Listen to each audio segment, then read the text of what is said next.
Hey, what's up, what's up, what's up, what's up, what's up? Gracious good morning to you, good people. It's your girl KB. You know what I do, and you know why I do it. It is Monday morning. It's October 6th, and it's 2:57 in the a.m. And I did a lot of TV watching this weekend, I need to say that. And the reason being is because my ankle is jacked from having slipped and fallen on the stairs. And when I say jacked, I mean, wee, jacked. In a lot of pain. I don't do pain meds. The most I'll take is an aspirin. It's like even when I had surgery, I had a pain med pump, which lasted I think 2 days, and after that I was done. Even though I had a script, because I don't like codeine medications. It's never been my thing. And I have a pretty high pain threshold, so I'm able to tough through a lot of stuff. But right now, at this advanced age, this osteopain is a bit much, but again, I'm able to tough through it. Getting back to my TV watching. I watched the movie Monster, not the Charlize Theron movie, but who played a serial killer in that movie. Charlize did, but this was the story of Ed. I hope I'm pronouncing his last name right. Gein, who is also a serial killer.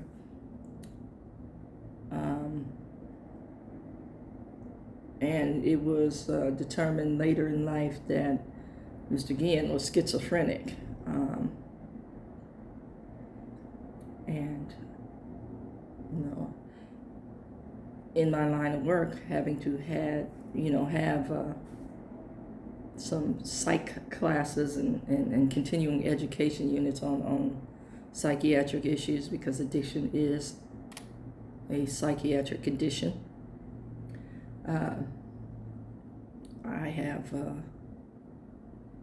come to know several people who suffer from some serious trauma-related issues. And then I know several people who are claiming the banner of normalcy, who have serious trauma issues that remain unaddressed. And they do so, or they fail to seek help for the sake of identifying as normal, whatever that means these days.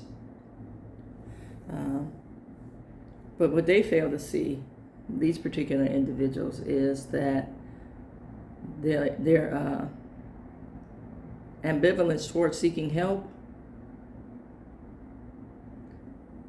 makes them the perfect host for other people with mental health issues. Okay? Hope you heard that. Your ambivalence towards seeking help makes you the perfect host for other folks with mental health issues. In other words, other sick people benefit from your remaining sick. And it ranges from, paranoia, in that, everybody's watching me. I must keep up appearances. That's sickness. Whether you want to acknowledge it or not, I must keep up appearances. The neighbors are watching. I have this image to maintain. Okay, keep your image. But the content of your character speaks volumes. Let that sink in. You can't save your face and your behind at the same time, as we say in the hood. But do what you do, boo. And then there's the people who have valid concerns But because of their trauma, they're constantly trying to please somebody that's not, whatever goal you reach, whatever status you attain, they're not going to be happy with it. That part. You know, and they're going to let you know it. So you're always going to be a slave to their bidding.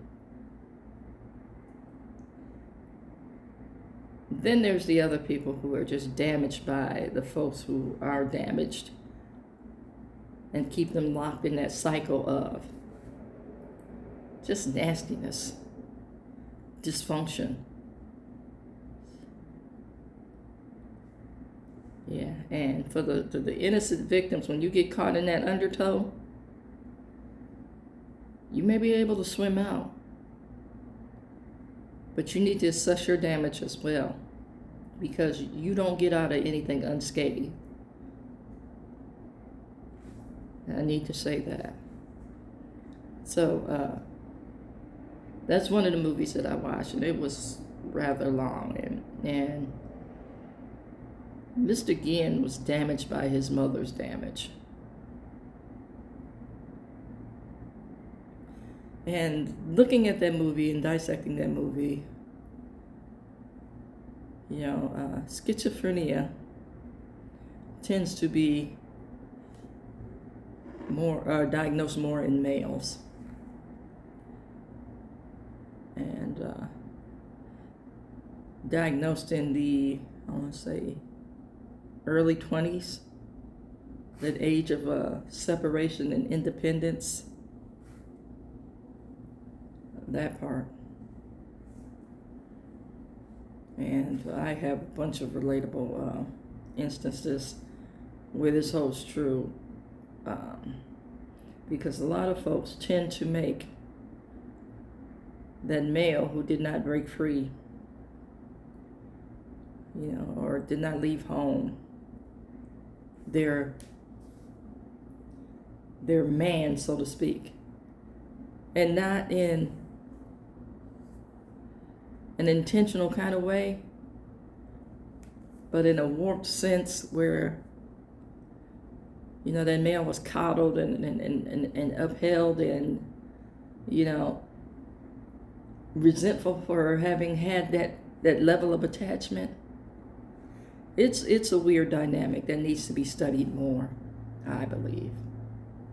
Then the other movie I watched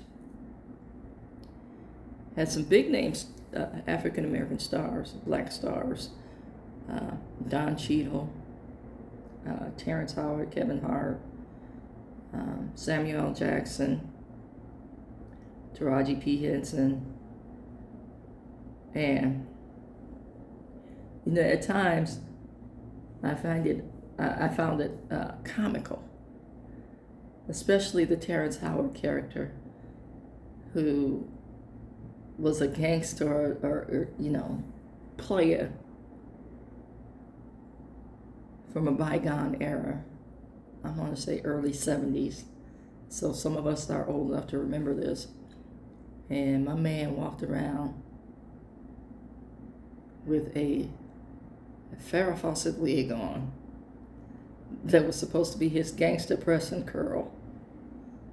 And I watched it just for the wig and the suits. It was a pretty good crime caper, and allegedly a true story, or had some factual information. The names were changed to protect the innocent, but all in all, I enjoyed it. And I'm going to share another story that I got involved in over the weekend. You know, it's funny when you're bedridden, you get into some stuff. But watch those movies. I think the movie was entitled Fight Night, and that was on, I want to say, Peacock, if memory serves me correctly. But if you look up the characters, the cast of characters, and the premise of the movie, I'm sure you can find the title.